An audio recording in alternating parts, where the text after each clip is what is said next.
Já parou para pensar por que algumas pessoas ficam super calmas numa crise, enquanto outras parecem nascer para o caos? Ou por que tem gente que age por impulso e outras que precisam de um plano super detalhado para tudo? Parece que existe um tipo de projeto de fábrica, sabe? Uma base para as nossas reações. E é exatamente esse projeto que a gente vai explorar agora, usando o modelo dos 8 temperamentos. A base para entender tudo isso é uma ideia bem simples, mas muito poderosa. Para a gente evoluir, primeiro a gente precisa se conhecer. A fonte aqui destaca que entender as nossas qualidades, tanto as que a gente já nasce com elas, quanto as que a gente adquire, é o caminho para desenvolver um caráter virtuoso. É o primeiro e mais importante passo para a gente trabalhar em quem nós somos. Tá, legal, a ideia é ótima. Mas a pergunta que fica é: como a gente faz isso na prática? Como é que a gente sai do superficial e se entende de verdade? Bom, a resposta está em compreender a estrutura fundamental da nossa personalidade, ou seja, o nosso temperamento. Antes de a gente mergulhar de cabeça nos 8 tipos, a gente precisa entender os 3 pilares que formam cada um deles. Pensa neles como se fossem os ingredientes básicos de uma receita. É a combinação desses ingredientes que vai criar personalidades únicas. E a fórmula é até que bem simples, sabe? Tudo se resume a 3 eixos: emotividade, atividade e ressonância. Cada pessoa pende mais para um lado de cada um desses eixos. É a combinação específica desses 3 pontos que vai definir o temperamento. Vamos dar uma olhada em cada um. O primeiro pilar é a emotividade. Basicamente, é sobre o como intensamente as coisas nos afetam. Uma pessoa emotiva se abala fácil, sente tudo à flor da pele. Já a pessoa não emotiva é mais como uma rocha, sabe? Mais calma, mais estável. Ela não se deixa levar tanto pelas emoções do momento.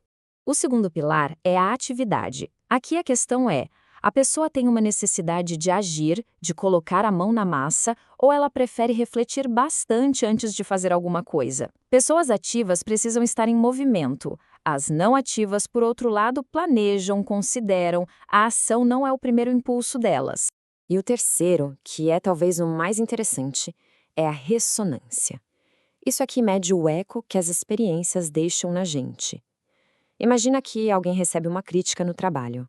A pessoa secundária vai remoer aquilo por dias. O impacto dura muito. Já a pessoa primária fica brava na hora, mas 5 minutos depois já esqueceu e está em outra. Ela vive o agora. Ok, agora que a gente já entendeu os ingredientes, vamos ver os pratos que eles criam. Vamos mergulhar nas 8 combinações que esses 3 pilares formam, começando pelos tipos que são pura energia. Nosso primeiro para aqui compartilha uma energia absurda. Os dois são emotivos e ativos. A grande diferença entre eles está na ressonância. O apaixonado é secundário, então ele canaliza toda essa energia como um laser para um grande objetivo de longo prazo. Já o colérico é primário, e a energia dele explode como fogos de artifício para todo lado no momento presente. O apaixonado é a personificação do foco. É gente ambiciosa que não só sonha, mas executa. São líderes naturais porque conseguem dominar a própria intensidade e direcionar ela para um objetivo. Eles levam tudo muito a sério, porque para eles a vida é medida em função desse grande projeto que eles têm. Essa busca incansável por um legado, por essa obra a realizar, é o que move a vida deles. E isso cria um contraste enorme com a energia explosiva do colérico. O colérico é pura exuberância. É uma pessoa otimista, cheia de vida, com uma atividade que é descrita como intensa e febril, mas que se espalha em várias direções. Eles são ótimos com pessoas, excelentes oradores, que adoram o progresso, a mudança, porque o que importa para eles é o impacto agora. Para o colérico, o valor não está no resultado final, mas no movimento. O que o move é simplesmente a ação. Bom, esses são 2 tipos de pura energia. Mas e quando a emoção existe, mas a vontade de agir não vem junto? Agora a gente entra num grupo que sente as coisas com a mesma intensidade dos anteriores, mas não tem aquele mesmo impulso para agir. Os 2 são emotivos e não ativos. E a diferença, de novo, está na ressonância. O sentimental, que é secundário, joga toda essa emoção para dentro. Já o nervoso, que é primário, projeta ela para fora. O sentimental é aquele arquétipo da pessoa que tem um mundo interior riquíssimo. É alguém mais melancólico, tímido, que alimenta a própria vida interna, remoendo o passado. A ambição até existe, mas fica só no campo das ideias, porque agir é muito difícil para ele. O que ele mais valoriza, então, não é o mundo lá fora. O valor dele é a intimidade, a profundidade do seu mundo interior. Já o nervoso precisa do exato oposto. Como a reação dele é primária, ou seja, para fora, a sua emotividade é muito instável. Ele precisa de novidade e distração o tempo todo, para não ter que lidar com o que está sentindo. Geralmente tem um gosto pelo excêntrico, pelo diferente, e uma necessidade de chocar para chamar atenção.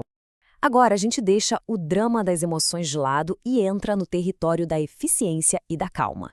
Sabe aquelas pessoas que simplesmente resolvem as coisas sem fazer barulho? Esses são os não emotivos e ativos. Temos o fleumático, que é secundário, e o sanguíneo, que é primário. Os dois são muito eficientes, mas de jeitos bem diferentes. O fleumático é a personificação da estabilidade. É uma pessoa de hábitos, calma, objetiva, pontual, pensa num relógio suíço. É paciente, teimoso e extremamente confiável. E o curioso é que, muitas vezes, ele tem um senso de humor bem afiado, bem seco, porque para ele o mundo funciona com base em regras e princípios. Se o que guia o fleumático é a lei, a ordem das coisas, o sanguíneo se guia pela oportunidade. Por ser primário, ele é o mestre da adaptação, do jogo de cintura. É o diplomata ou vendedor. Ele tem um senso prático incrível, sabe lidar com as pessoas e não se prende a teorias, e sim ao que funciona aqui e agora. E para fechar, chegamos nos tipos com menos motor, digamos assim. Os não emotivos e não ativos. O apático é secundário, o que significa que ele é um escravo dos próprios hábitos. É alguém mais teimoso, melancólico, que resiste a qualquer novidade e prefere a rotina e a solidão.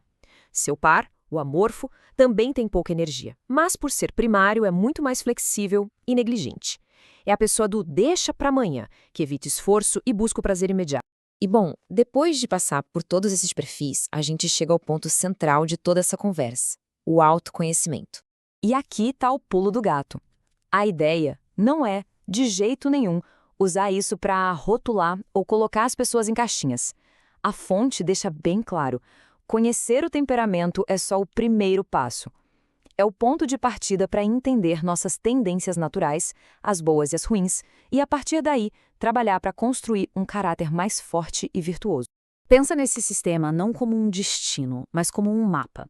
Ele mostra o terreno da sua personalidade com as montanhas e os vales. Ele não diz para onde você tem que ir, mas ele mostra exatamente onde você está agora. Então, a pergunta final que fica para cada um é: agora que se tem o mapa em mãos, qual vai ser o próximo passo?